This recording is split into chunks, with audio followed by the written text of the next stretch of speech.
This is the Last Giddy Farmer podcast.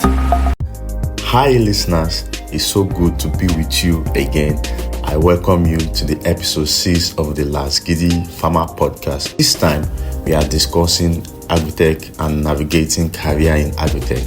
Agriculture already accounts for bulk of national GDP and employment to the tune of 20 to 40% and about 60% respectively.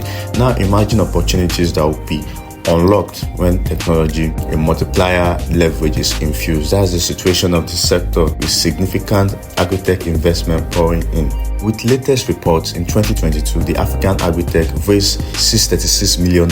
This was a 25% increase from 2021, the largest year-on-year increase after a 164% change from 2020 since a total $1.8 million attracted from 2013 and 2022. This opens up a diverse array of Agritech opportunities and possibilities to build, utilize skills and carve a niche. The challenge is that the ecosystem and terrain of startups can be complex to navigate. With experienced fellows, the path becomes clearer and easier to navigate. So the topic discusses what Agritech really is. There are a lot of diverse array of Agritech application out there that could be confusing, so it helps to understand and contextualize what Agritech really means here. And the topic touches on Agritech landscape. We are trying to see the readiness of the subsector in terms of infrastructural and fund investment, and also the digital workforce space to power the Agritech in unlocking the opportunities and potentials of the African agriculture. Then, this helps us to see what exactly the opportunities are. Then we talk about the career opportunities in Agritech to see what is really in vogue, what is the top-notch career out there, that guarantees one lifetime engagement, commitment, and fulfillment here. Then we discuss on navigating purpose, choosing what to do exactly when you've seen all these opportunities, and comparing vis-a-vis whether to go for impact or choose innovation. Both are important, but how to go about it is quite important. That we give practical insights and steps to actually navigate career in Agritech. So it makes sense to have someone that is already established in the sector and already done the hard work, to guide us through. That's what we'll be discussing. We look forward to having you. Thank you.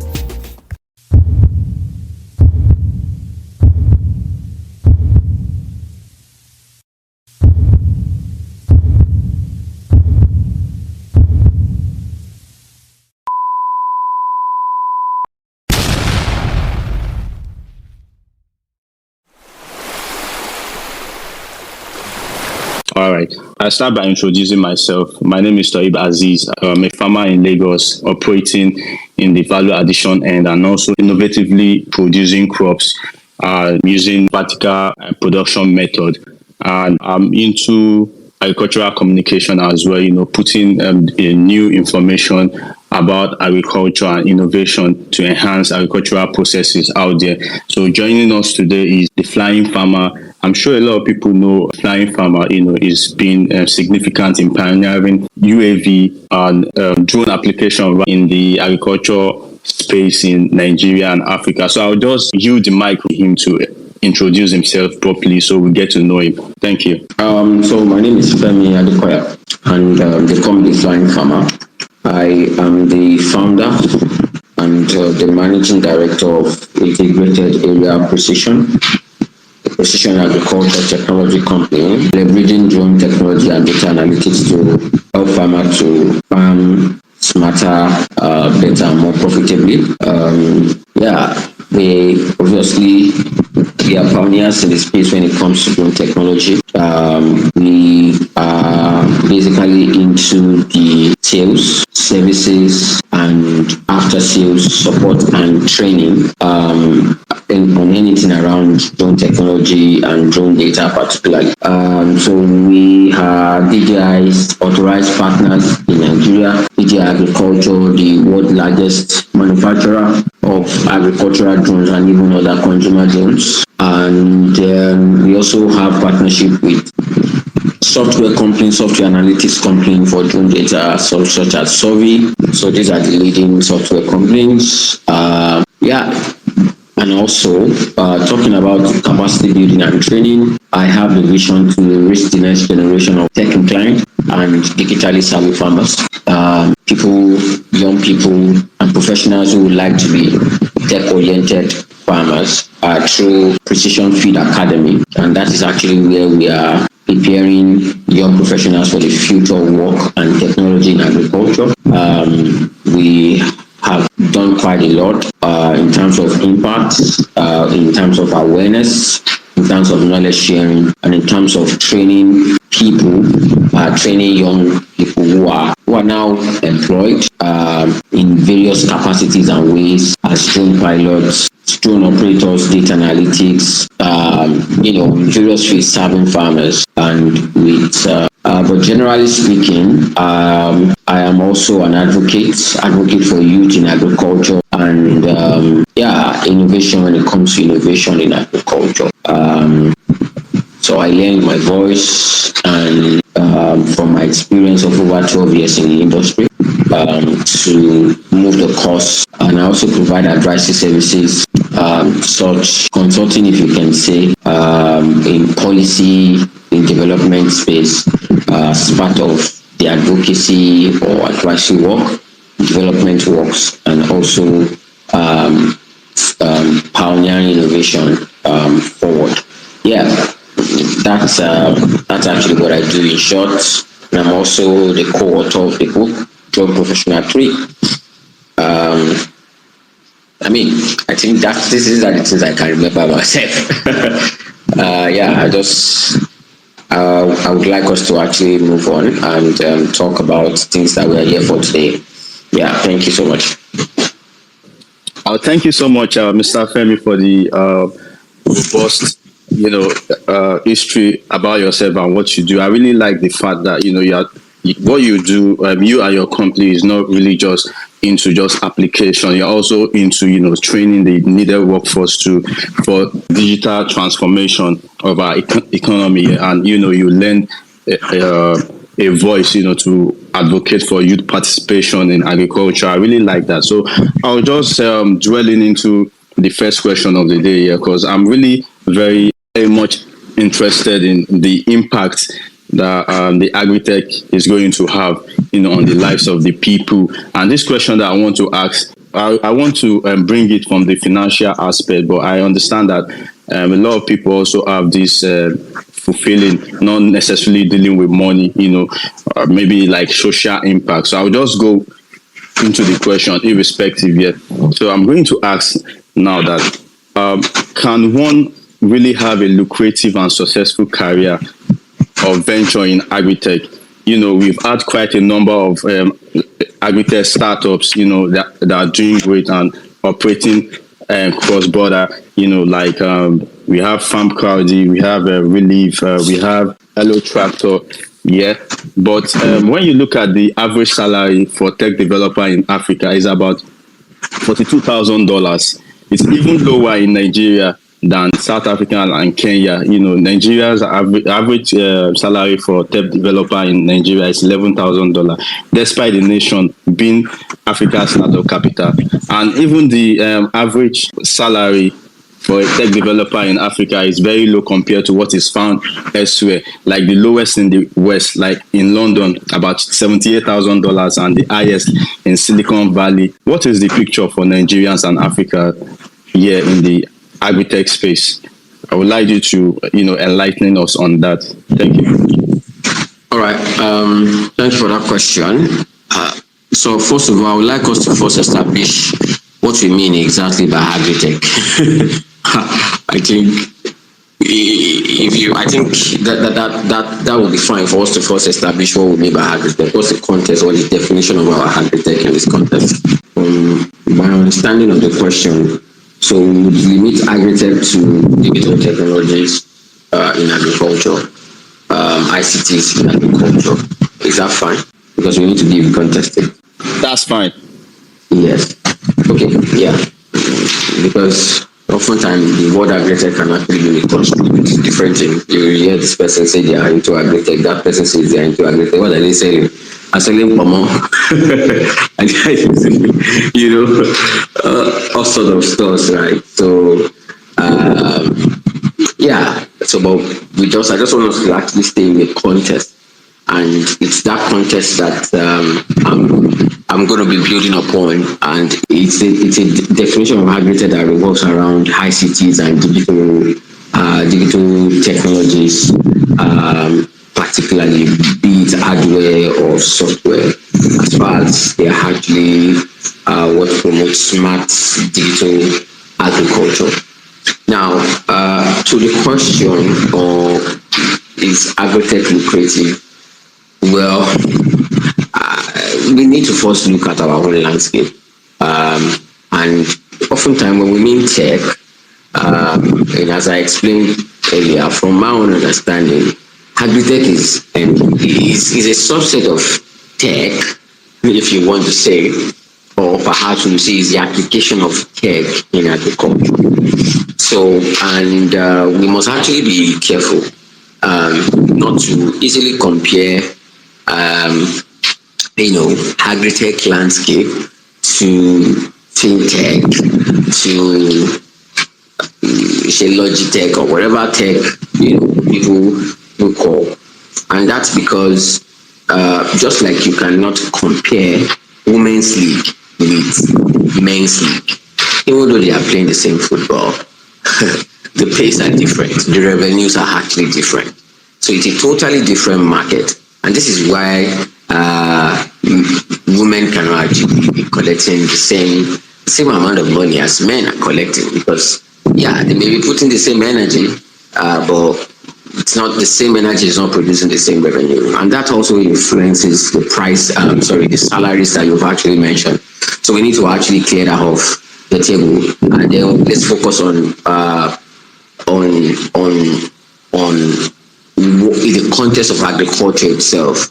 How lucrative is lucrative in agriculture, so that we don't have overbloated idea about the sector that we are coming in. If I'm communicating now, the agricultural sector in the world generally, because farmers, and I would like to actually use this opportunity to share the fact that from my own experience in the agri-tech industry as an entrepreneur, I've come to understand that really agriculture field is totally different. It's different from edtech or edtech or fintech, and the reason are quite much. The first is that agriculture is a place where farmers are naturally reluctant to change. Not that they are not happy to receive your innovation, but they're reluctant to change because there's a price that comes with change. It's a price that comes with change. Therefore, there's a price that comes with adoption.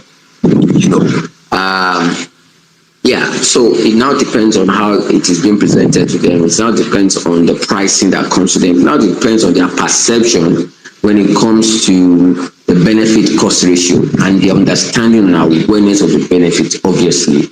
So, and it is from the market that pays you as a person, either by salary or as a business revenue. So, talking about how lucrative it is, from my own experience, starting out in Agritech, maybe if you are actually starting with people who are fully established in the sector, you mentioned some names the other time, maybe they fit some grants and all that stuff, but I don't know the salary scale as it is, but I can actually talk from perspective of the market generally. The market is not really paying well, let's be honest. But I want us to actually look at it from the perspective of impact. People like us are actually in the sector not because of the lucrativeness. So we need to first define this clearly, very clearly, so that you can be able to show that if this is your path or not your path. Because today we are talking about purpose, clarity, and opportunity. So we need to be clear about something. And now I'm not the person who should approach things. I tell you the way it is. So people like us actually come into the sector not because we were promised $1 billion or we are going to actually necessarily become a unicorn. And there's hope or there's potential to become a unicorn, of course. But if you know what a unicorn means, and a unicorn in the agricultural sector, that means that you've actually done your homework, really. I was listening to Jael of Hello Tractor, and he said they just made, after 9 years, they just celebrated 10 years, by the way. And that was last year. So they just achieved serving 1 million farmers. And I'm like, what? Hello Tractor just served 1 million farmers across all of the countries that they are in. Oh my God. So if they are serving 1 million farmers, how much revenue will ever have been made, at this time? But compared to people like FinTech, they in few months, they tell you they have thousands, hundreds of millions of people that they have served, that they have used their apps and all that. So, and funny thing is that Agritech is not just about using apps. It's not just about building apps. This is where it is very difficult, right? It is very, or I will use the word difficult. Sorry if I use the word difficult, but it's actually demanding and taxing. It's not about, it has to work. It has to work. It has to work on the field. You have to test it. Your iteration time is actually longer, or your window to actually change is shorter compared to different sectors we would like to compare ourselves with. No. And this is why we need to first understand the sector very, very well. Some problems can actually look like problems. Another question is, are farmers ready to actually pay for that problem to be solved? Is it a problem that is negligible to them or not? So these are actually issues. You build a product, there's a lot of apps that are actually on Play Store that are not actually flying. They are innovative stuff, right? But the question is, are farmers actually buying into it or ready to actually pay? Are they actually asking themselves, is this a good to have or an important to have for my business? These are actually things that we are actually grappling with in the sector. And I am actually sharing this because on the context of lucrativeness, either from a salary perspective or not. So the first mindset you need to actually have coming into the sector must actually be a mindset of impact. A mindset of impact. A mindset of impact. A mindset that you want to actually come into the sector to actually make a change. You want to actually deliver value. You are burning with a passion. You believe that you can actually solve this problem with the idea that actually pops in your mind, and you are actually ready to build on the idea. And until you are able to do that and that you are going to be getting, you are able to, because it's about its basic principles. You can give value, you can be able to receive value. And that's actually what it is. So the lucrativeness of the business or the sector to you would actually be dependent on the value. What's the perception of the value you are able to provide? Not even necessarily on how technical savvy you are, nor which are very good. I'm coming to that particular point, but in how are you able to deliver value in the ways to actually receive value. And it is in that we are going to actually see the lucrativeness in the agritech sector. And I think it's actually enough for us to, I'm not of the set that, farms, digital agriculture. I'm doing digital agriculture. I would rather do than farms. I'm an agritech expert. I don't even care if I'm called an expert or not. All the fact is that I know that if I'm delivering value, I should get value, right? So yeah, so that's actually all I would say. So first, if you're coming to the sector, come with the mindset that you are actually ready to give your impact. You're actually ready to solve problems, and until when you solve problems and able to articulate value, able to build value, that is when you are going to actually see the inclusiveness that comes with it. Now, you can actually be somebody who is developing, a developer. This is where, I don't know if there's a question coming up, but let me just quickly say this. This is where it is very important for us as young professionals. I know many of us are young professionals. As youth, ready to actually take the future of work by the horn. Taking the bull by the horn, you need to actually prepare for it. Because I do say something, and this is actually quoted by one, I've forgotten the name now, I think it's Benjamin Franklin. it says the best way to actually predict the future is to actually create it, right? If you predict that artificial intelligence will actually be working on our farms in Nigeria, oh man, it's a prediction. The best way to actually make it happen is to create it, right? So, and this is where, for us to actually create it, it will not just fall down from heaven. It will not just come from anywhere. It will not just come from anywhere. We as individuals, we need to actually take proactive step by then building our capacity to be able to give value, building capacity to be able to make impact, building capacity to be able to build something of value, that is of value. Then, if you can see solution from the technical perspective, which is the technology that we are talking about, you know how to code, you know how to use, you preparing yourself to be savvy with artificial intelligence at different levels of expertise, be it in application, be it in coding, developing it together, training the model, and all of that, to actually help our farmers in a way that is, that is value packed. Value can actually be in simplicity. Value can actually be in how people can easily use something. Value can actually be how you articulate how you are able to sell to sell the value to make them be able to see. So that is actually what I'm encouraging young professionals to now begin to look at. How do you apply this technology, artificial intelligence, the tools that already exist, the tools that they should be better, that you can improve better, you can actually present better, you can actually, if they have been using it in A before, and you are smart enough to say, like, this can actually be applied in B, and this is the value that this will unlock, for these people, for clients and customers, farmer clients or stakeholders in the industry. You would be able to make a very good, get a very good value, monetary or economic, from that, and not even social capital. So I think that would actually be my answer to that question. Yeah. Thank you so much, Flying Farmer. That was a really robust answer to the question at hand. First of all, I like the fact that you took the time to properly define what Agritech is. That's really quite important.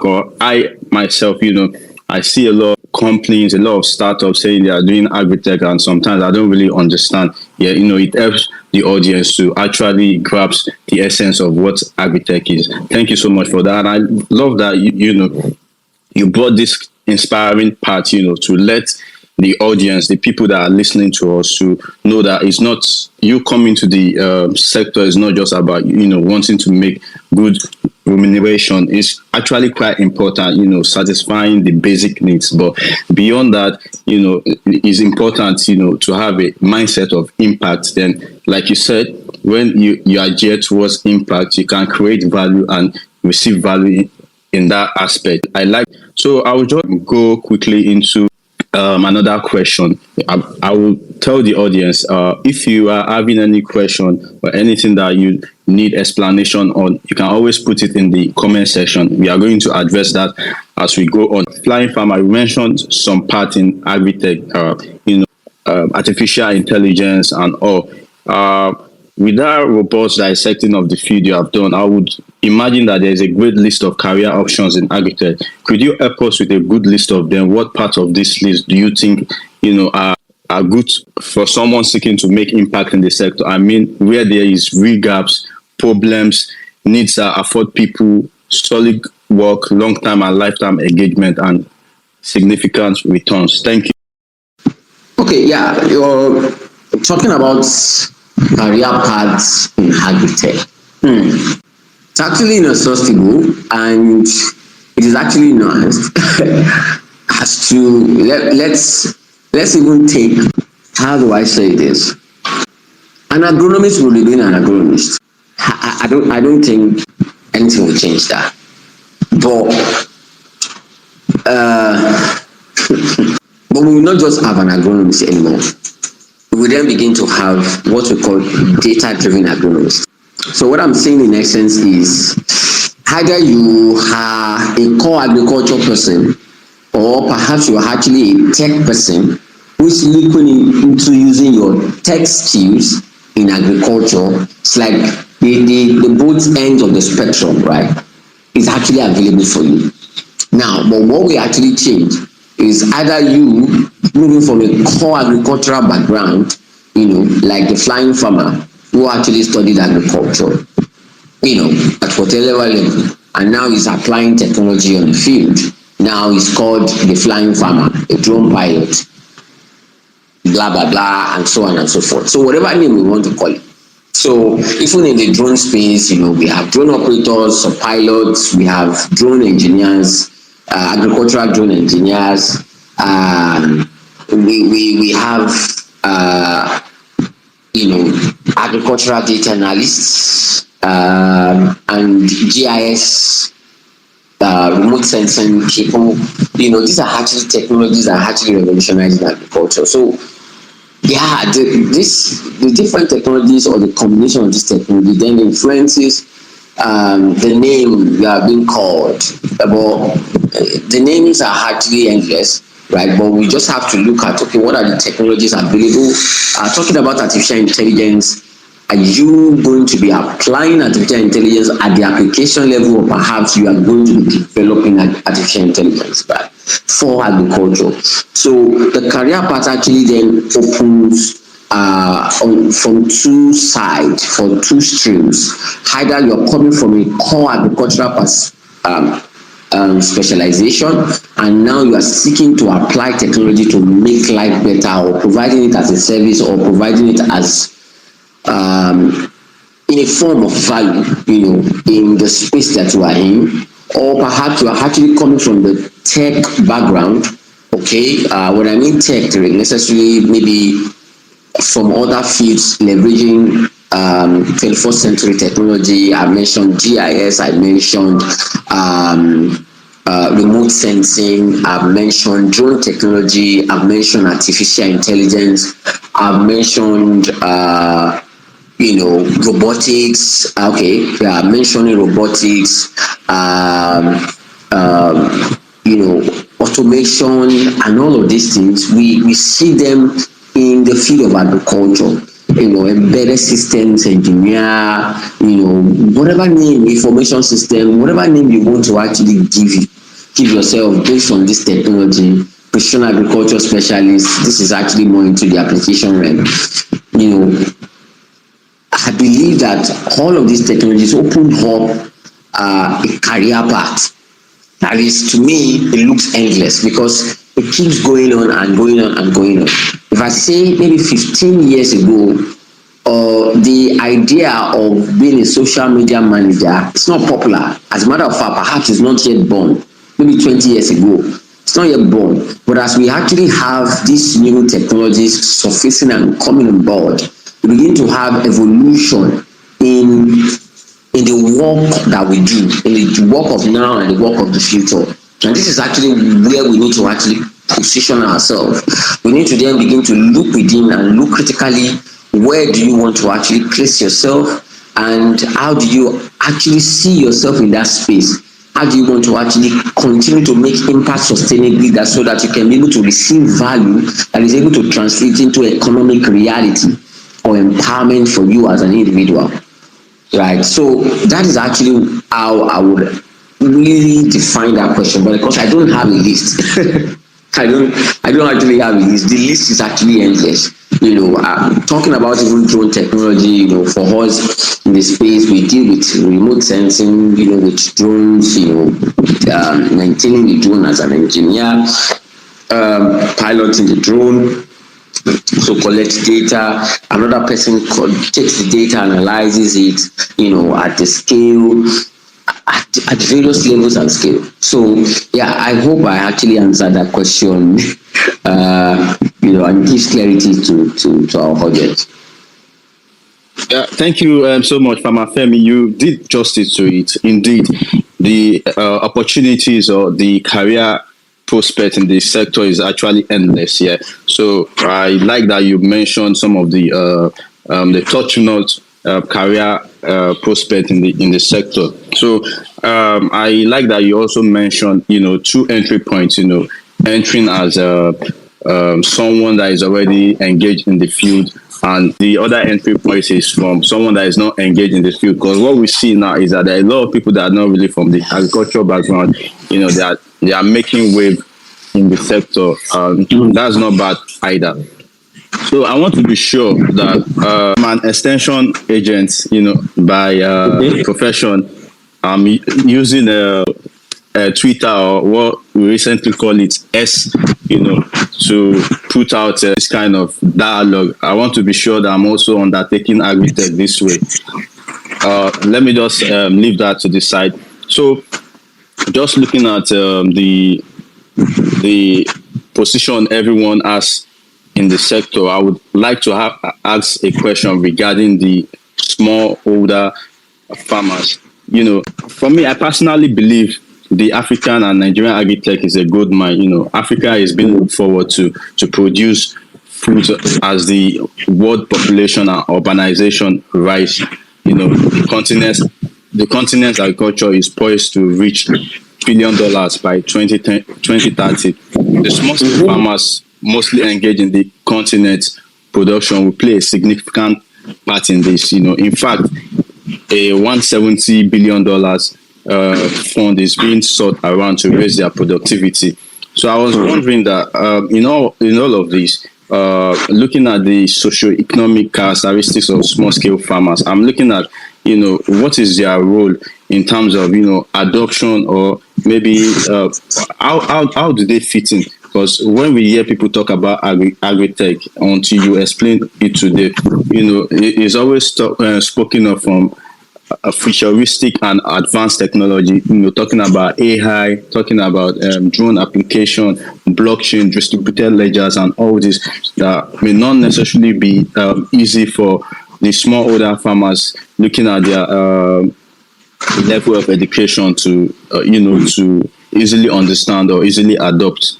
I would want you to help us with that. Okay, yeah. This discussion is actually nuanced, and if you have been following me all the while, or recently, I am of a bold opinion that the smallholder farming system has failed us, and it can never give us the best. Please write it down. And I mean it. So this is not an attack on the farmers, but on the system. On the system called small. Because naturally, and for us not to be emotional about agricultural development and what it takes. Yes, I agree. We need to actually develop products to actually suit our ecosystem. And but the question again, we need to actually ask ourselves: Are we trying to do the same thing again and again and trying to expect different results? No. Because naturally speaking, to be small is not desirable. Nobody wants to be small. Nobody wants to be small. And let's even leave that alone. But the system of smallholder wood, it's not something desirable. It's not something advantageous in most ways. It's more of a disaggregated system that is costly, particularly, and I'm not then naturally saying, let's clear thousands of land and what I'm saying now is our discussion to be how to upscale smallholder farmers. And the definition of smallholder farming or farmers is changing. It's changing from they are not educated, they are so and so. Sometimes I think we just need a new data, like a new data collection to actually clear some things in the air. We are the same person who says more than 50% or 60% of our populations are youth, and we still claim that 60% of our population are into agriculture, and then we claim that more than 70% of our smallholder farmers are old. I'm like, yeah, 60, and these things do not add up. Even if we want to put it all together, it does not add up. It does not add up.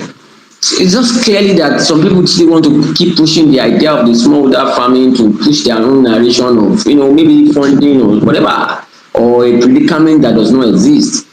I believe that our population is getting younger, and hence it should also reflect on our agricultural sector. And if it is reflecting on our agricultural sector, it means that we have young people who are naturally innovative. We now look at the landscape. So we say, they don't have phones, they don't know how to read. And I'm like, in this 21st century, are you saying some people don't have phone? Yeah, I know some people don't have phone. But in terms of proportion of people who don't have phone, looking at the level of internet penetration, looking at how cheap is cheap for even high-tech phone and techno phones around, with what telecommunication is doing, are we really saying that something is not improving for us to actually build and advocate for more tech to actually proliferate in a real sense?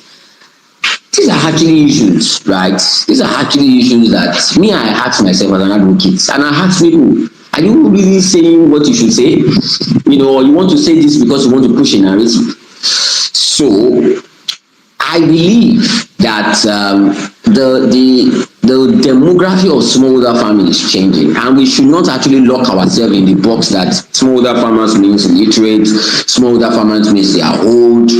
And for God's sake, things are changing, right? Things are changing. But generally speaking, even if we want to still go in that narrative, what I want to say is for us to actually see a mass proliferation of Agritech, and Agritech being the creative, for us to actually unlock the value, fact is that we have to really move away in terms of, let's talk about land tenure system. How can we aggregate these smallholder farmers to come together, okay, and farm together? We are not cutting, deforesting different patches of fields across, and this one will do 1 acre, this one will do 2 acres. And I'm like, do you want me to come and fly drone 1 acre? Or tell me how many technologies you want to actually use in this kind of place, right? Or even if you invest technology in this kind of place, the scale of production, do you know, will it be able to give you the return that is able to actually fit into what you are doing at the scale of economics? Right, the scale of economics. These are the things. So I advocate for sustainable scale. I'm not saying necessarily 1,000 hectares, but there is a certain point in economics, right, that we will look at a production and say, if you don't produce at this level, you are changing yourself. This should be the list that you should actually be cultivating. Okay, how can we actually coagulate our farming together in a cluster so that we can be easily tractor service providers, hello tractor, aggregators, drone service providers, sensors and all that can be able to come, remote sensing practitioners using satellite imagery, can be able to have contiguous area of land and some homogeneity to some things, less variability, to be able to manage the land, to be able to, all of these are the advantage of either cluster farming or large or scale industrialized farming, other than subsistence. Let's do this more and what we can do. We cannot keep going on with this. This is my own perspective. You hear people say, develop technologies that is able to meet smallholder farmers. And I'm like, what about smallholder farmer changing, or the smallholder farming system changing to actually suit into what people are developing that are great? What about that? So that would be my response. I'm not sure I answered that question, but I guess that's my own response. Yeah, that's really a good one. It helps us with seeing things from different perspectives, beyond the usual narrative that we used to have. When we look at the literacy level in Nigeria, is about 62%. When you look at the population of our people that are young, I think it's about 60% to 70%. So it makes sense to say, if most of our farmers are old, how come most of our population is young at the same time? So it's contradictory. But I think the best thing that could be said is that most of our farmers actually are smallholder farmers. So, I'm coming to that because when you look at contribution of agriculture to GDP is about 40%, and still, we have this level of hunger, and poverty in the country. I think in a report, maybe 60% of our population is living below poverty line or something. But when you look at the population of people that produce in the Western world or Europe or some other global North countries, you will see that they are actually few, and they are able to produce, more than our farmers. Yeah, issue of productivity per hectare and per farmer is actually higher compared to what we have. So from my own opinion, I personally believe that small scale farming should actually improve, to be accelerated. I had this discussion in the last event that I established, and the discussion was between commercial farming and small scale farming, and I think is actually quite important to highlight that. And like you said, that our land tenure system has to change. We are the fourth industrial revolution, if not more, and we are still heading at the second industrial revolution. We are still trying to get mechanization. How do you expect the tractor to come and work on maybe plots of land or something? You need to have like massive hectares for production, then you can have a higher production per hectare. So that's quite important. And I will just I will go to the next question shortly, but I want to open the floor for the audience to ask questions. One is raising the mic. Let me accept Michael Akinsuyi, right? Michael Akinsuyi, you can ask your question now. You can take the floor. Yeah, thank you so much for having me. Good evening, everyone. Good evening. Good evening. Yeah. All right. So I really want to applaud the flying farmer for that wonderful speech earlier on. So then, like you said, while you are trying to clarify from what he explained earlier, we have touched the contribution of agri to GDP, the population of farmer, and what have you. So the point is, I have two questions. Like from where you talked about how they are doing well in North Africa and North America rather. For instance, the recent data from the US, they have just about 1.2% of their population into agri. And you have talked about their productivity compared to ours. So now, in this part of the country or in this part of the world, Nigeria, we have over 60% of us into agriculture, but we are not getting what we are supposed to get. And you made mention of something that maybe the small scale older farmers are not really empowered in a way to produce what we are expecting them to produce. However, when we look at those people that are doing well in North America and other European countries, they are not really small older farmers in a way. I stand to be corrected. That's my first question. From my findings, there are large scale farmers. But come to think of it, whenever all these international organizations like FAO, IPAD, and the likes, they always try to think to us that the sure bet for us is to see to it that those small-scale farmers are doing well. But if you look at this other part of the world, those people that are feeding the nation, they are not small-scale farmers. So why are they always telling us that, okay, these small-scale older farmers are the sure bet for us? I don't know why is that. And that's what they always push. That's my number one question. Then number two, I don't know if there is a network or a group of people that offer maybe tractor services that people can be able to come and discuss with them to get their services and pay later on. I don't know if that is feasible. So those are my two questions. Thank you. Okay, your last question, I didn't get it very well, please. Okay, it's just like a kind of network. Maybe there's a company that leads tractor services for people. If you cannot afford the 3 operations, even if it's just to come to plow your farm for you, then maybe you pay a kind of initial payment, then you prorate your later payment instrumentally. So, one of the reasons why people are not really venturing into this commercial scale farming is because there is no money anywhere. We all know that.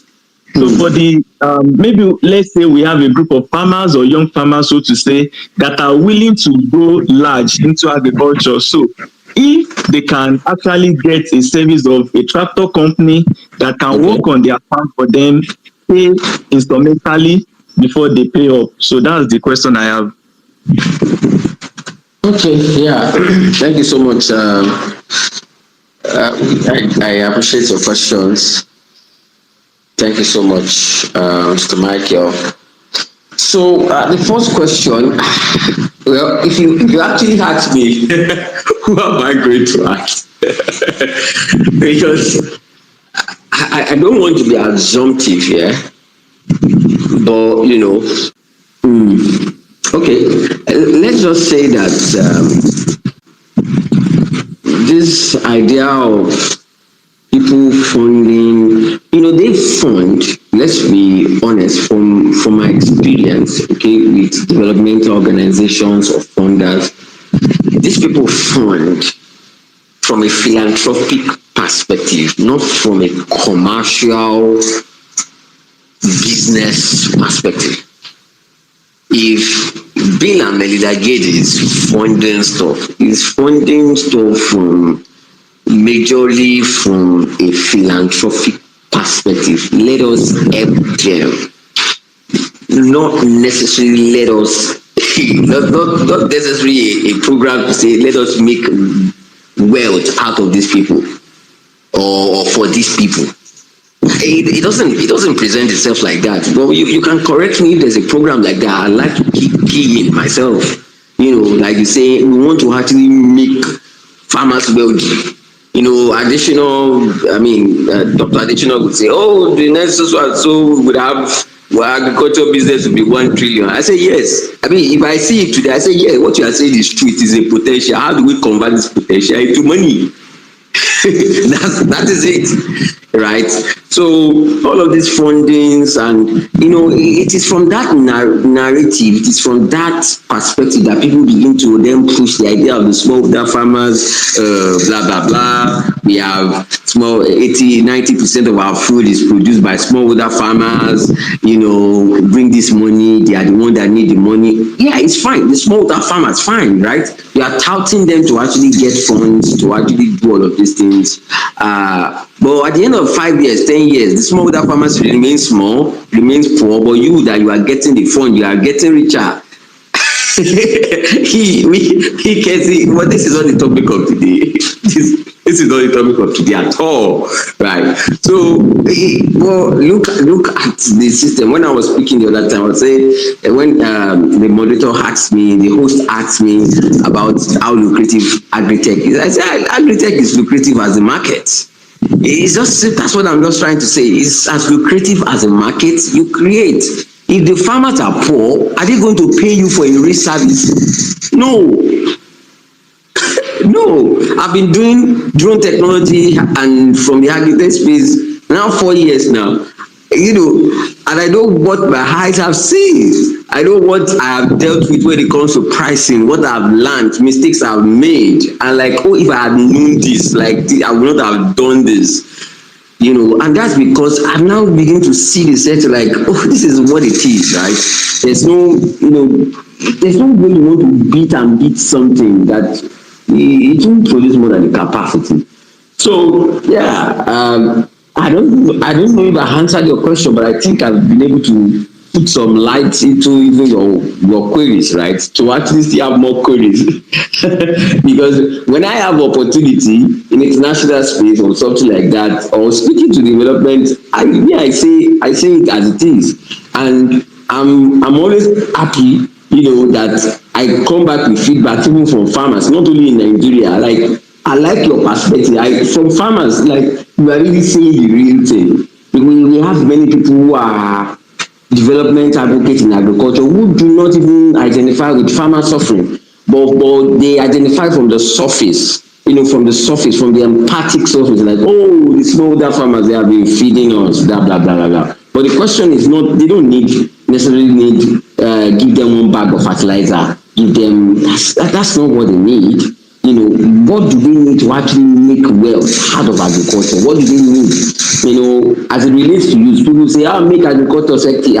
Make agriculture attractive." I mean, please excuse me from that slang. I don't need it. Do you want to say make I mean, it's fine. I mean, I'm not saying it's entirely wrong, but what I'm looking for, me, I'm in the sector for 12 years now. What I'm looking for is not even really sexy. Is money, is it profitable? Is the system ensuring that we make profit when we come into agriculture? It's not that carry work back to carry your like come inside and run back. No, that's not what we're talking about. That's not what the kind of sector that I want to build or I want to see. No, it has to be something that we are sure. If agriculture is really profitable, live sexy, live attractive, it will naturally call itself. People will naturally stay. It will be sustainable. And those are the points, those are the issues that we begin to tackle, and not just the ephemeral and all of this stuff. So that's where I will ask. Your second question, I don't know if Tohib actually, Lasgidi Farmer actually have answered to that. But for me, I don't really actually have an answer particularly. But there are people who provide tractorization services as business, or those we call startup, Velo Tractor, what's the name again? Yeah, there's another one called Trotro Store. Forgotten, but I know the founder is called Emmanuel. So and a lot more. There are also other Trofan, individuals who have tractors to provide services for people and all that. Yeah, that's how. Thank you.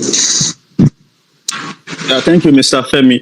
I will just add a bit of insight to what you've said. What Michael has said is actually something I believe can work, but there's a conflict between what is in the interest of the smallholder farmers and what is the interest of the venture capitalists. Like as a founder myself, I might be willing to make impact. Understanding the operation of the smallholder farmers. But if the kind of the race that you have secured is not really a patient capital, we have a lot of investors out there, they just want quick return. They want the business model to be profitable, then that kind of operation might not really be in good for them. So that to the side. So now addressing what you said about smallholder farmers in the global north, not really smallholder farmers. I would believe that. I'm not really sure about it. Just as a thought, as a belief that the scale of operation of the smallholder farmers in the global north is actually different from what you would have here. Looking at the kind of facilities that those farmers have access to. We are talking about farmers that are able to access significant funds, adopt the services of companies that deploy AI, robotics, and all that. I'm not right on that. I'll just put it as a thought out there. So I will take a question again from someone that requested the mic, AK Roots. Then we'll continue with the question for the day. Mr. Femi, just be, warming up. We'd like to know more about what you do, in terms of the UAV and drone technology for people that are seeking career path in that aspect. So I'm going to yield the mic to AK Roots now. You can have the floor. Thank you. Good evening, Good evening. Good evening. We can hear you. Okay. My question is just simple. I just want to know how I can be able to, join, or is there anything I have to do? Is there any a school or something I have to do to be able to, build a career path in this tech, like you were explaining before? What are the prerequisites for one to become one as a professional? That's my question. Okay, thank you for the question. I think, Mr. Femi, we just have to go to that question straight now.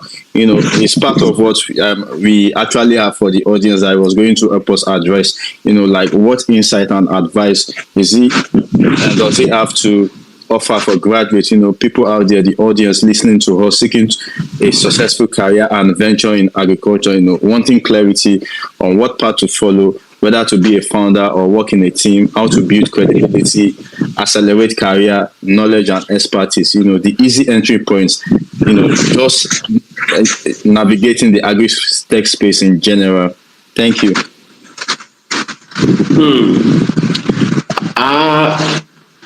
I would say that you should first identify your your point of interest. Where are you really interested? You need to first define that, and then what technology that tickles your fancy, that you, aside from tickling your fancy, you need to go deeper. Does this really worth investing the time, and what level of impact or change would this actually cause? Yeah.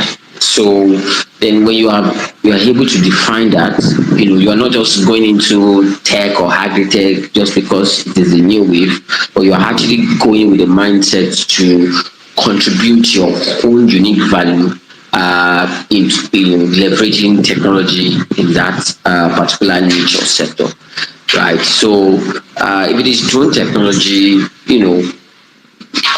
enroll to a school that can train you. Sign up for courses, training courses that can build your capacity, get the license training or certifications. If it is data analytics, as of course we've now used the word data analytics like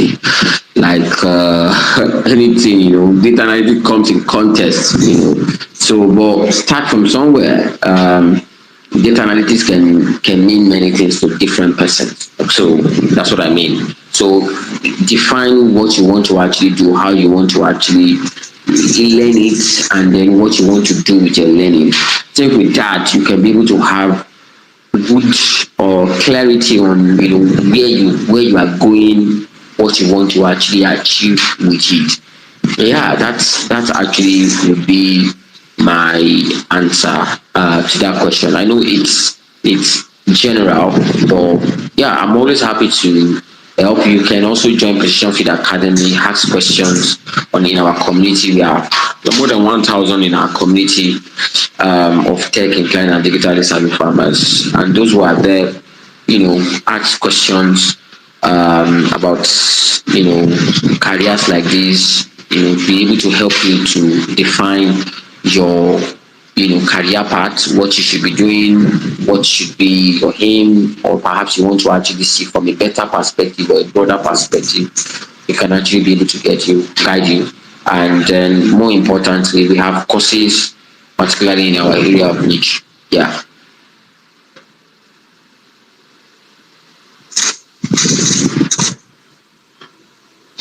Hello. Yeah. Is that all, or you're still going on? That's all. That would be my answer to that question.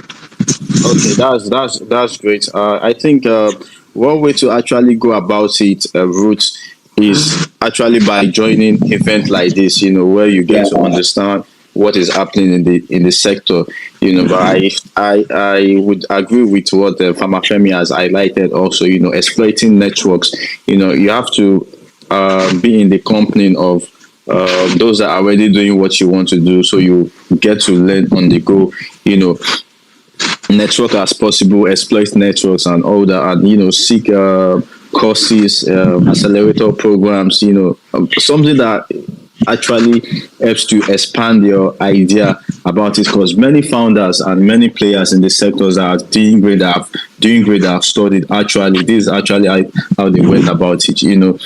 They were always at different events, trying to understand what is happening in the landscape, positioning themselves for opportunities when it comes to, undertaking internship. And I believe that some of these internship will don't need to be advertised, like pitching yourself, putting pitching your value in how you can add to the value of an organization, and once they see that this person is going to be an asset to us, then we can take that up. I will give an example actually, because I did my second degree in the UK.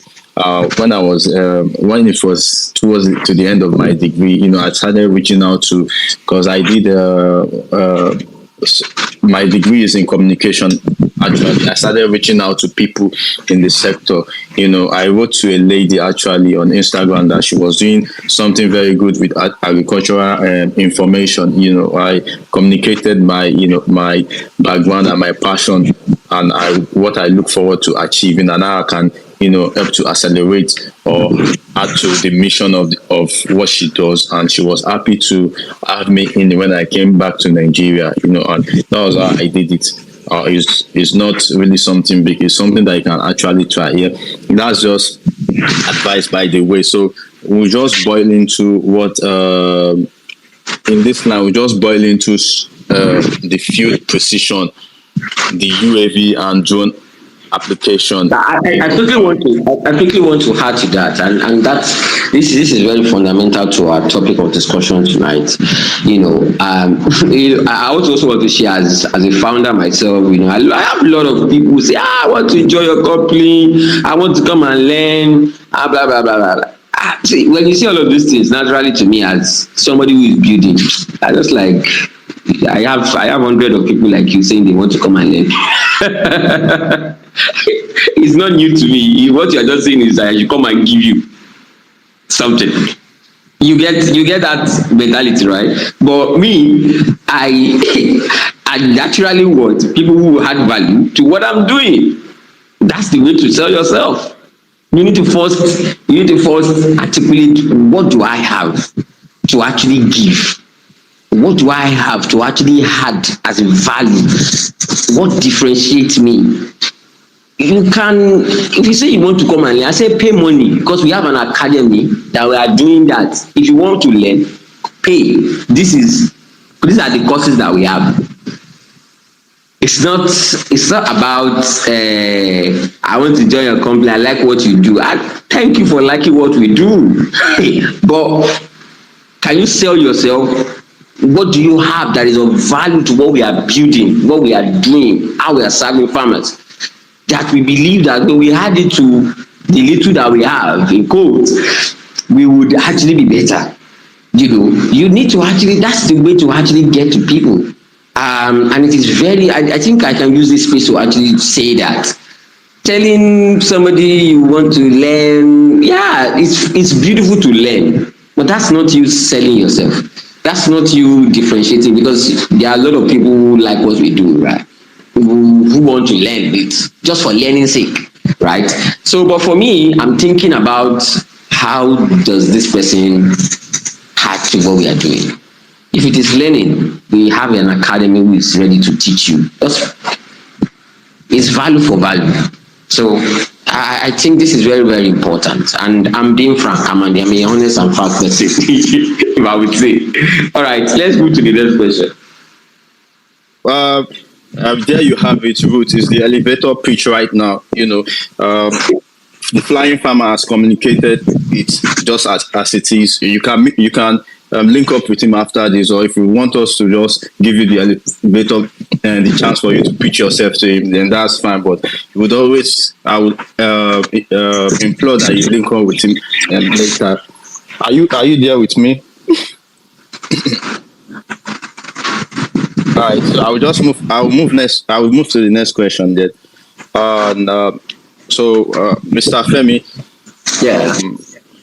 let's say I'm just a newbie to the field of UAV and drone application, and you just want to explain to me in a way that it entices me, some of the basic things that I just need to know about the subsector of Agritech here. Like what are the things that you can just furnish me with that would make me entice? Like I just want to get hold of what drone application and UAV is. Thank you.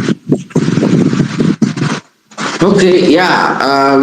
In the context of agriculture, uh, drone technology is a tool to practice precision agriculture or smart farming, and you can actually use drones to gather data which would actually in turn become insight and information for you in your agricultural production management.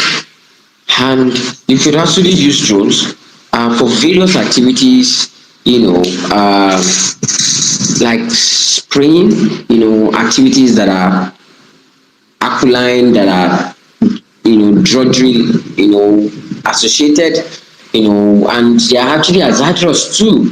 You can actually use drones as a robot in the air that can actually help you to deliver on this job without delay, with speed, with accuracy, precision, with the best efficiency and efficacy that is really compared to the conventional. So you can, you can now spray 1 hectare in 10 minutes, not even up to that, sometimes, you can be able to cover grounds, it can be able to encourage you to scale. You can be able to tackle pests and diseases quite early. If you have experienced how fallen animal ravage on maize farm, hey, those guys are not sleeping. So when you are sleeping, that is when they are actually active. Even during the day, it is cool. You seeing them eating they are not waiting for you. Maybe you are still trying to use knapsack and you are trying to plan for 1 week to spray 1 hectare, but they have done their own havoc. But with drones, you can be able to apply crop protection products in a fast and effective manner that nips them in the bud, that stops their action,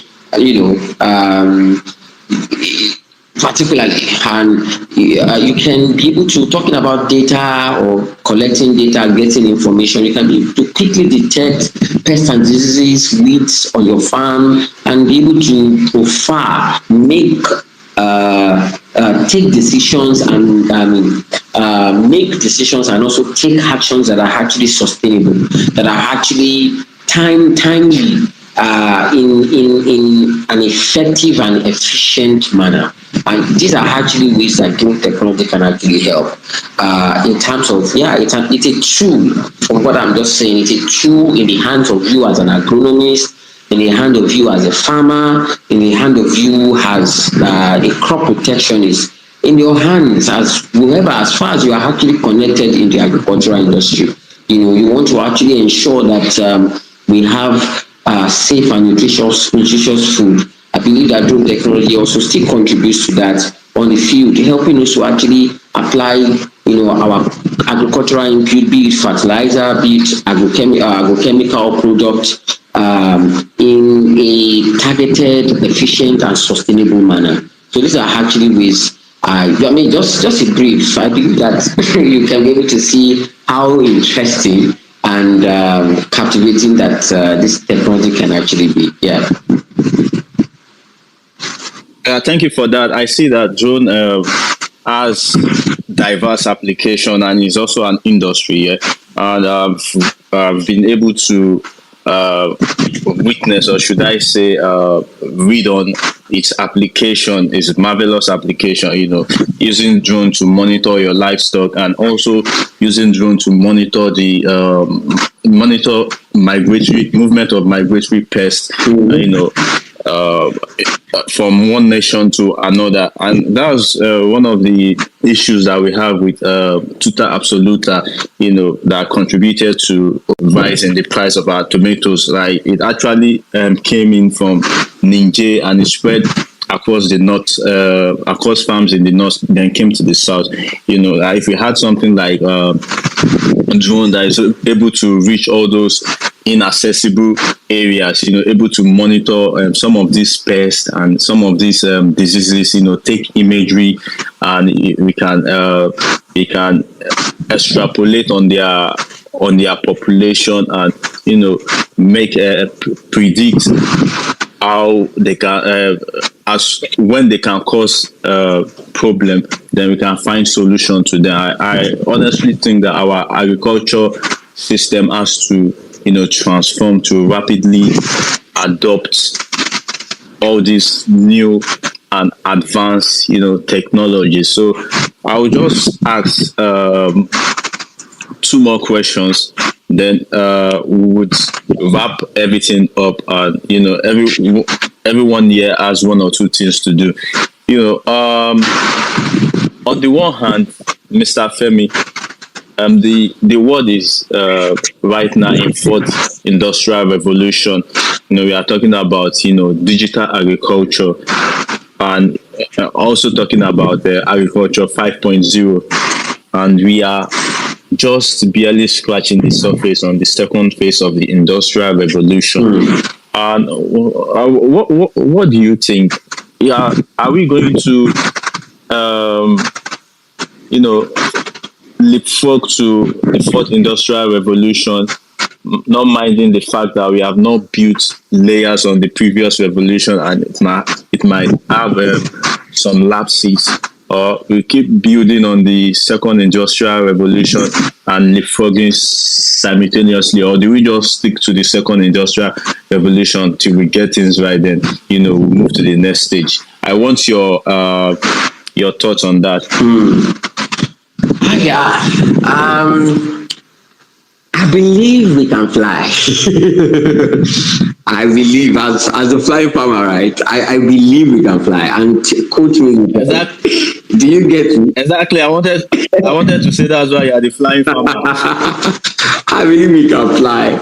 I was actually giving a keynote speech. I was in 2022 in December at the African Conference on Christian Agriculture, and this was actually what I actually talked about. I believe that we can fly. We are still struggling maybe with agriculture revolution 1, the first one and the second. And some wave of third, of course. And I hope that my audience understand what we mean by agricultural revolution and how this evolution actually moved, from revolution 1 to, steam engine, blah, blah, blah. Was that steam engine or horse-ing or stuff like that? Okay, I think 2 is actually steam engine, where we actually had, tractors and mechanical stuff that changed the way the industry was. And we then have agriculture 3.0, which brought us massive productivity in terms of biological technology like seeds, hybrid, chemicals, fertilizers. That was when we had fertilizers, became massively adopted. Fertilizers and agrochemicals like pesticide and all that. And you can see the combination that, pump harvest, from genetics to actual chemistry and all that.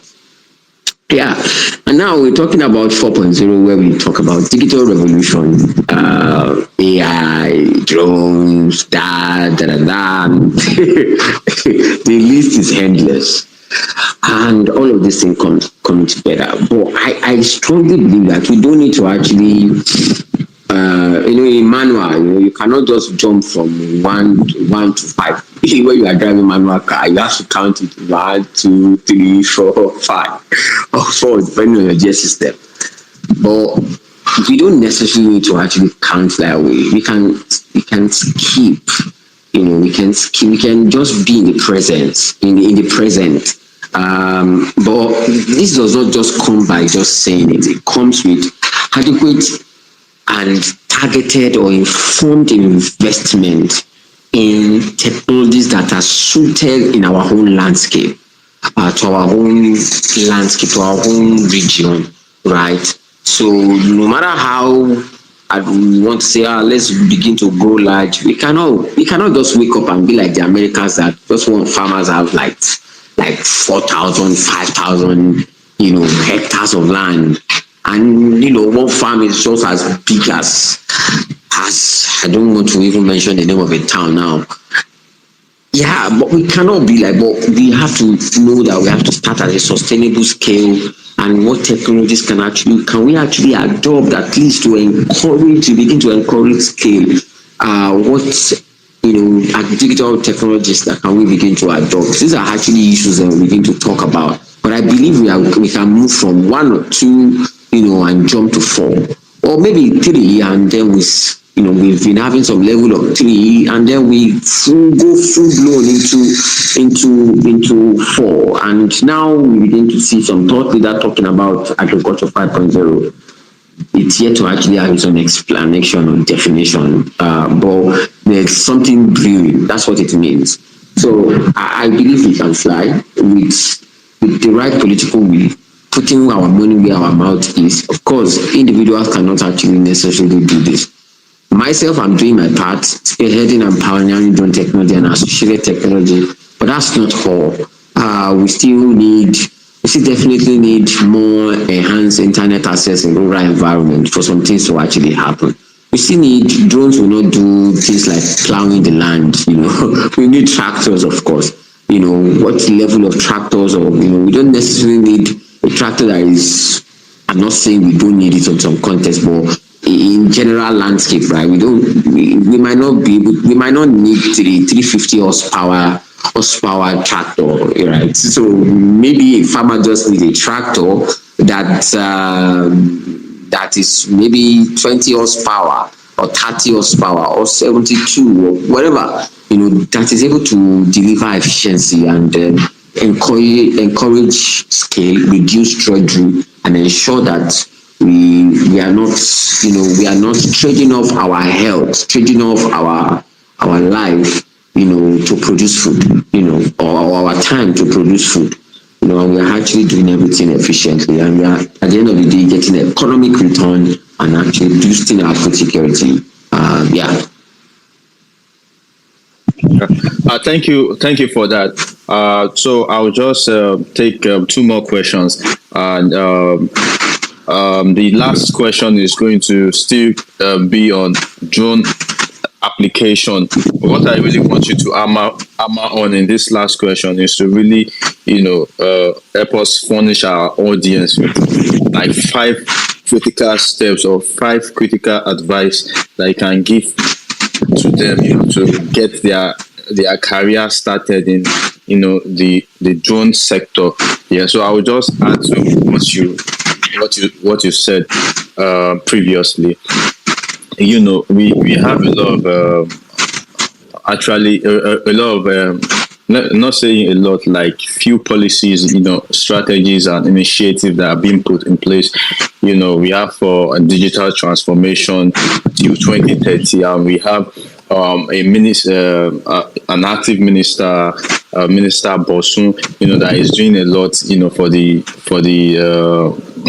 the tech and the digital economy, establishing the national AI strategy, and also the 3MD team that is seeking to provide the digital workforce that helps to unleash the power of ICT. Yeah, but we've had it in the case that despite this effort, people are saying, but is it tech that we want to eat? I understand from the perspective that if people are hungry, rather, the belly is not feed. What's going to power the tech? You understand? When you look at the economic growth model by Rostos, is that a nation has to start from agriculture, then it moves to industrialization. Is it then manufacturing and the service economy? Yeah. But what you see in Nigeria is that we've not even gotten agriculture right. That's a fact.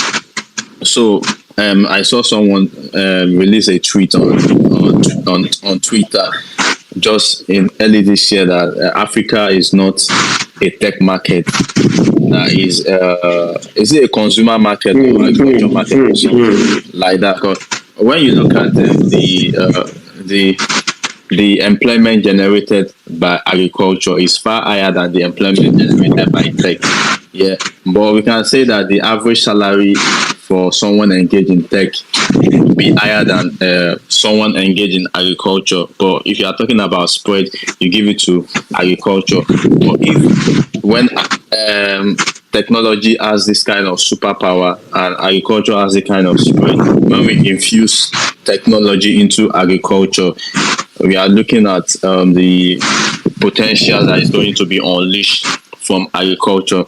So I'll just add that to you. So I'll just go to the penultimate question. We were talking previously about fund.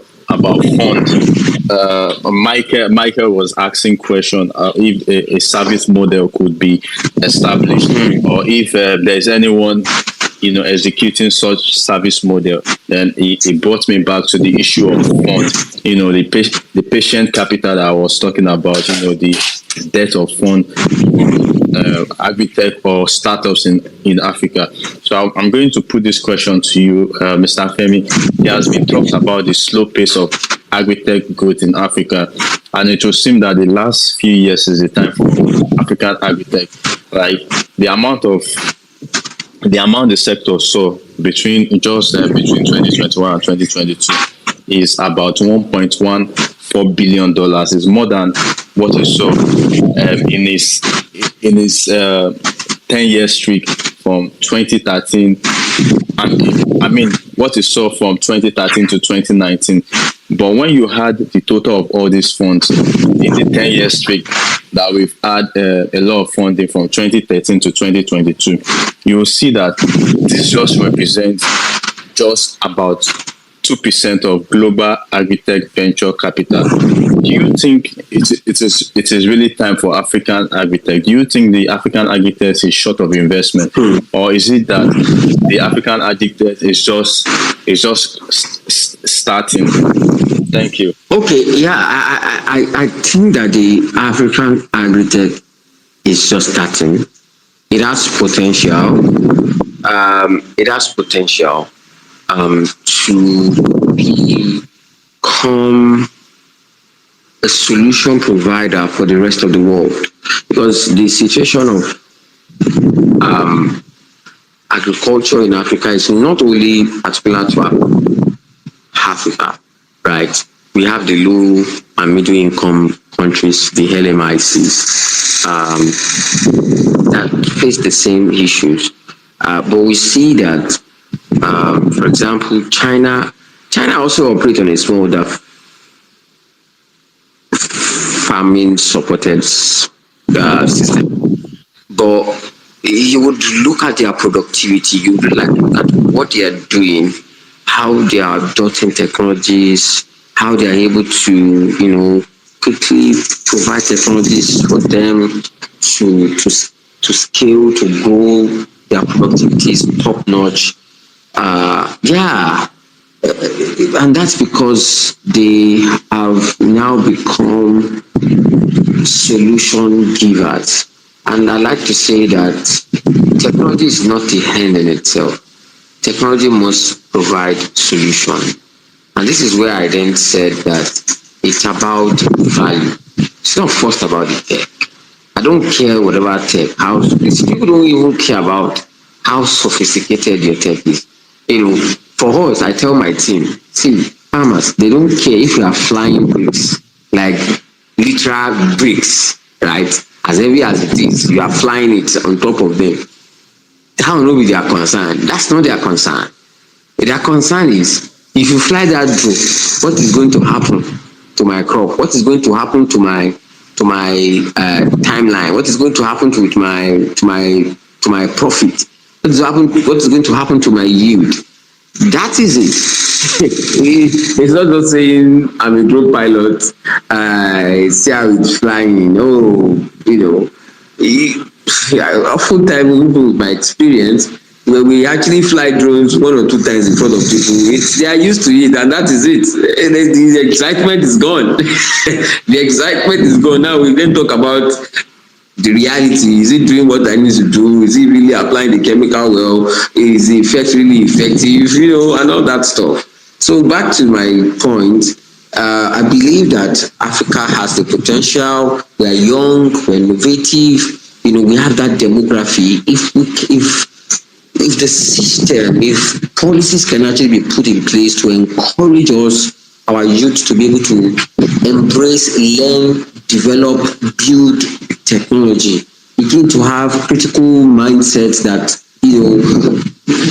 that is exposed to tools to change, to create something different, something valuable. We can be able to unlock the potentials that we have in African agri-tech ecosystem. And I believe that investment will come, or perhaps investment that would actually help us to scale all the solutions. Drone technology today, give it to the Chinese. It's their thing. It's their thing. It's their thing. It's their technology. It's their technology. When it comes to drones for agriculture, forget about it. It's the Chinese, and it is really, really doing a lot of amazing work, amazing stuff in Asia. That is why you see a lot of rice coming from Vietnam, coming from Thailand, coming from India also is coming up with innovative stuff like drone technology. Check out their stuff, and they are feeding the world, right? So that would be my answer or response to that question. Oh, thank you so much. I really think that Africa itself has to look inward, to assess itself and understand where it is at the moment, and where it has been coming from, and it has to start from where it is. And I think that there is need for leadership, leadership that charts national strategy on how we can go about these things. And I think there has to be room for domestic funds, not necessarily depending on external fund. External fund also is quite important. Seeking venture capital, the IPO or whatever is actually important as well. And I think that there should be more. There should be room created for private participant also, to encourage the participation. Because I was thinking about something. When you look at the whole GDP of Africa is just $3.1 trillion here, and we have bulk of the population engaged in farming, and agriculture contributes a lot, to the GDP, to that GDP.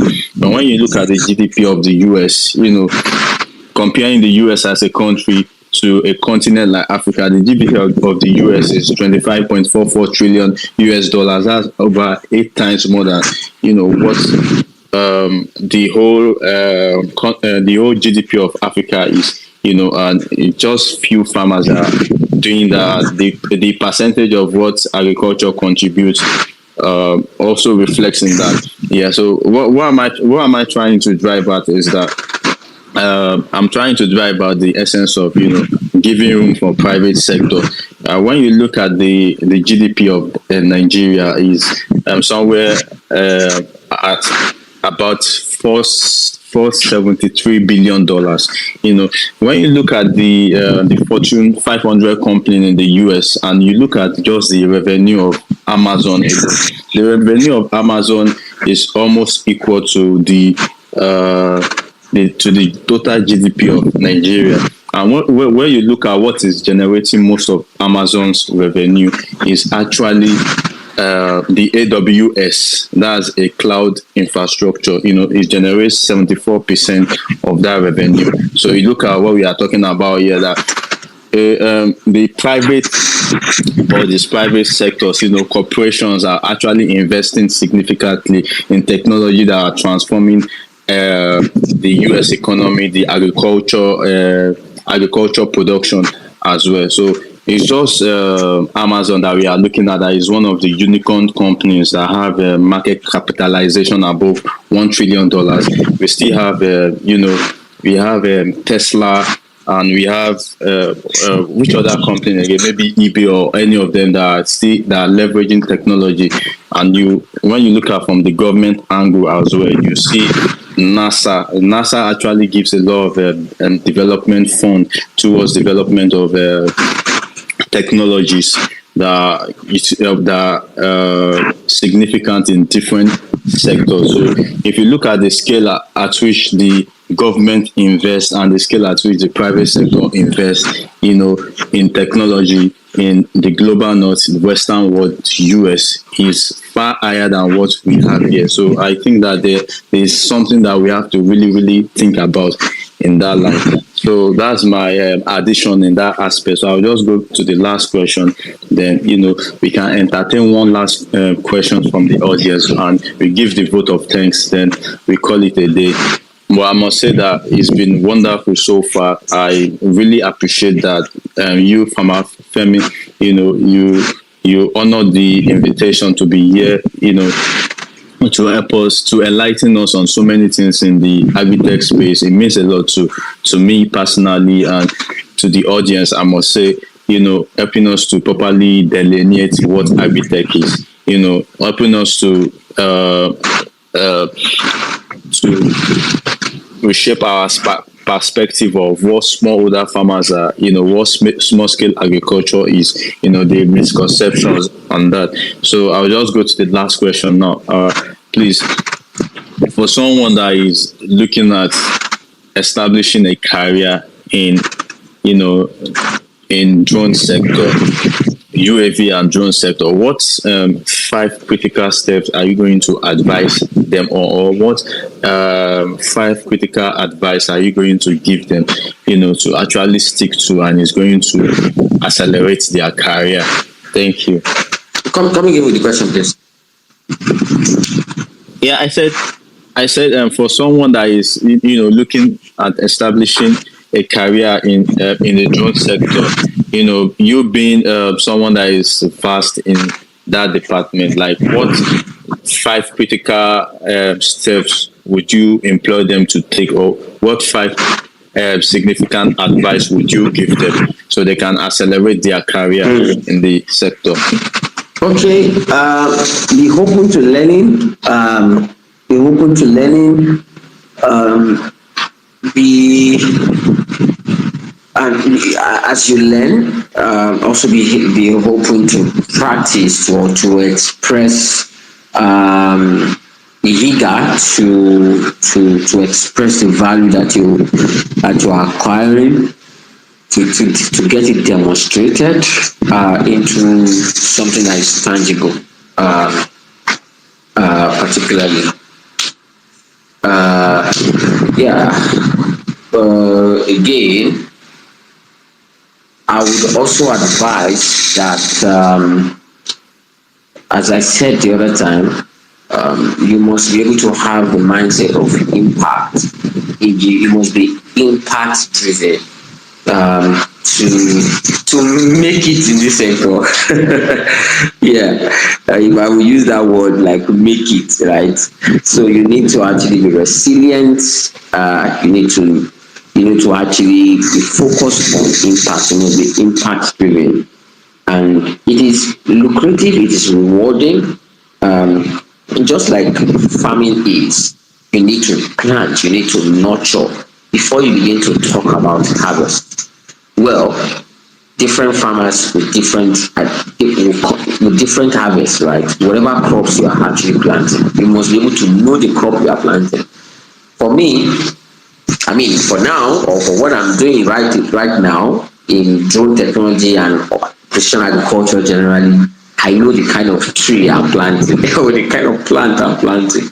And I know the harvest I'm looking for, right? So, but for you to actually look, be motivated by the harvest that is coming, but be present with the labor. And the labor comes with you learning, with waiting, be happy to show value, to give value, be ready to make impact. And, sooner or later, your harvest would come. You would make it in code would actually come. But if you have passion, I would also talk about passion. Passion is very, very important to keep you resilient. You must be able to identify with the problem, and you are ready to actually solve problems with technology. Technology again is not It's not an end in itself. It's not. It's a means to an end. It's a means to an end. So that is actually what I'm talking about.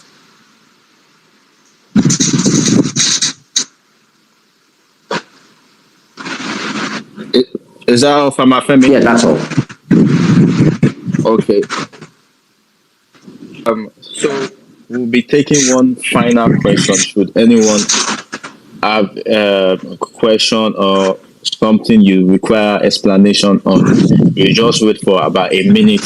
And if there's no notification on that, I'll just go and recap the whole event briefly, share the vote of thanks, and we can actually end the space. So I'll give brief moment to see if anyone is having a question to ask. It might not be a question, it might be a suggestion as well. Maybe you just see that there's something that is not being looked at that you need to mention. That is welcome as well.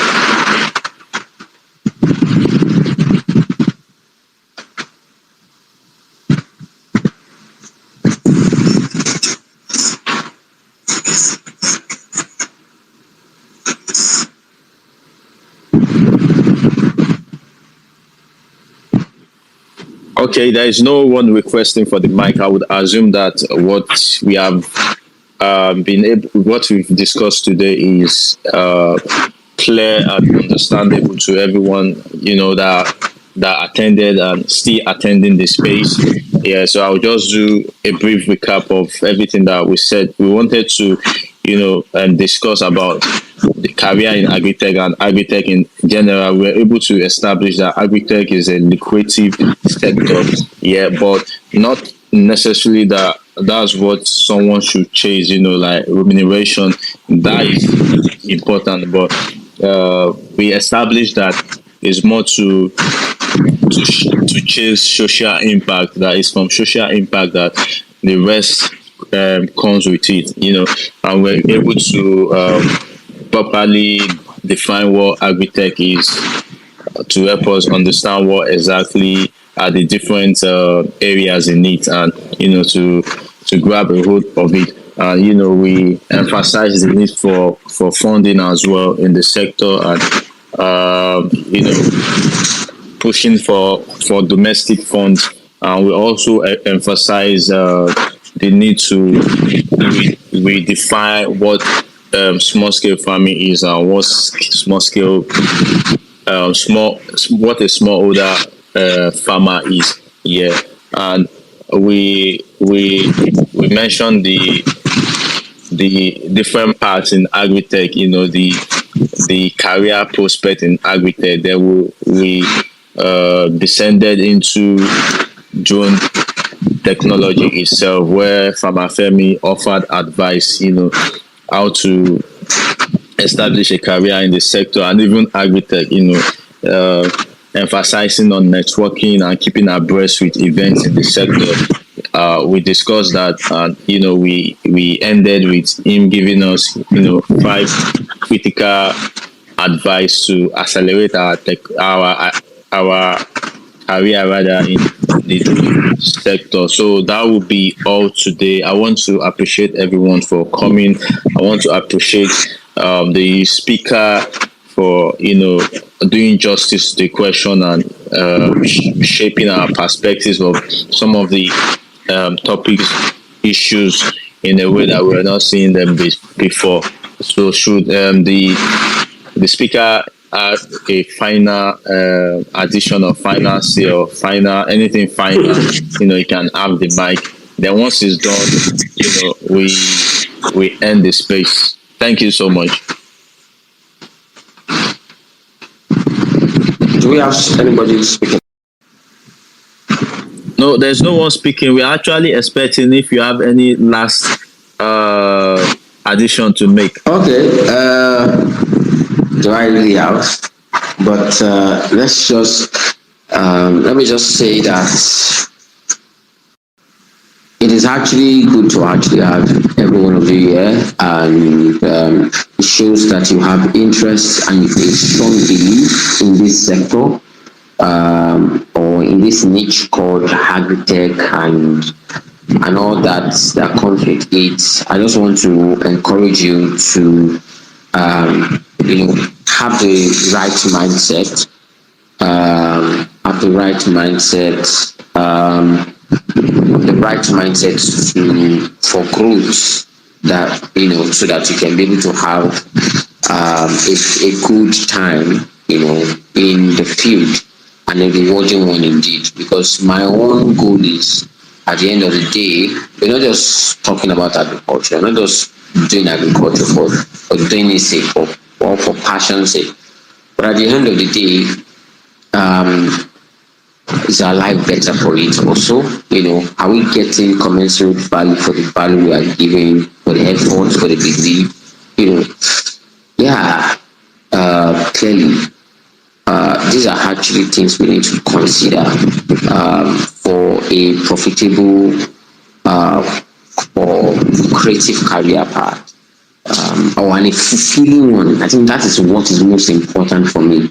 I want to be able to look back at 15 years in the industry, or certain decades, and say, yeah, I've done my part. I did well. I managed this well. It was actually my name. And at the end of the day, I'm also looking at maybe my bank account, and I'm like, okay, that's fine too. So yeah. But generally speaking, let's not give up, build up a resilience, and I believe that we can convert potential into actual transformation and substance. Thank you very much for the space. Thank you for that inspiring word, Dr. Femi. So I'll proceed to ending the space now. But before that, I want to assure everyone that this space is recorded and it's available for re-listening. I run a weekly podcast, the Las Gidi Farmer podcast, where you can listen to different episodes on issues in the sector. The podcast is also available on Spotify and also available on Amazon. Yeah, so this podcast is going to go. This particular record is going to go straight on the podcast, and you can follow me on the lasgidifarmer.ng. I write a lot of insightful. I write on a lot of insightful topics and follow me on my social media pages as the Last Gidi Farmer as well. Mr. Femi, could you, for people that would like you reach you later, maybe you want to share some of the details that they can use to reach you, so that they connect with you, if that is fine by you. Yeah, it's fine. You can follow me here on X, on other social media, Instagram, also Femi _Adekoya, or just type the Flying Farmer on Instagram also. You'll find me. Facebook and on LinkedIn, you'll find my name, Femi Adekoya. And you can also follow my works, integrated area acquisition. My team are doing amazing well. If you follow us, you know that we don't joke with our work. We don't joke with what we believe, and we want to actually see many of you also spearheading, pioneering other technologies like this. And I believe that we can be able to take Africa by storm. So follow us at Integrated Area Precision, and on Twitter or X here at IA Precision. On IG also at IA Precision. On LinkedIn, on Facebook, our full name, Integrated Area Precision, you'll find us. I think on TikTok too. We are also on TikTok at IA Precision. We're just trying to develop our YouTube channel. Just don't worry, watch out. The half of the year still holds some stuff, but you still find some stuff to see on our YouTube channel at Integrated Area Precision. Precision Feed Academy, where you can get your trainings and all that. Yeah, PFA Academy _ is on X, and also on IG, the same username, or just type on Facebook or LinkedIn, Precision Feed Academy. We release content often, to engage you, inform you, educate you about agritech generally, and more specifically our drone technology, drone operation. If you are looking at building or adding drones into your skill set or technologies that you have skill set to operate or to leverage. Yeah, so those are yeah, thank you so much for the opportunity. I really appreciate it. My website is coming. I think before the end of the year, I can be able to pull up my website at the Flying Farmer. Let's go. Thank you so much. Thank you so much for that. For those that really want to get deeper into precision agriculture, I really watched one of your videos, and it's very comprehensive on YouTube, and the audience can actually go there and look at that. It helps you keep abreast with what is in the sector. So I will just end with the words of this Shino Akinwumi. He said that by 2030, the African agriculture is going to have value over $1 trillion a year. So if anybody is seeking where to meaningfully invest that is going to bring robust returns, then that's the place to invest. I would implore all of us to continue making our stride in one way or the other in the sector, and perhaps we see social impact and see what we are looking for there. Thank you so much, and do have a wonderful evening and night. Looking forward to having you join us in our next space. Thank you so much, Mama Femi. Thank you. Thank you so much for having me. I really appreciate it. Yep.